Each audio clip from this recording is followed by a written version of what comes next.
பகல் வேளை கையில் விளக்குடன் சென்றாராம் ஒரு மேதை. பகல் வேளை கையில் விளக்குடன் சென்றாராம். மனிதன் எங்கே காணவில்லை, தேடுகிறேன் நான் என்றாராம். பிறப்பால் வளர்ப்பால் இருப்பவரெல்லாம் மனிதர்கள் அல்ல என்றாராம்.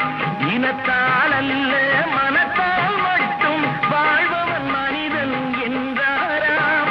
வாழ்பவன் மனிதன் என்றாராம். தம்பிக்கு ஒரு பாட்டு, அன்பு தங்கைக்கு ஒரு பாட்டு, வாழ்வில் நம்பிக்கை வளர்வதற்கு உதவும் நான் சொல்லும் கதை பாட்டு.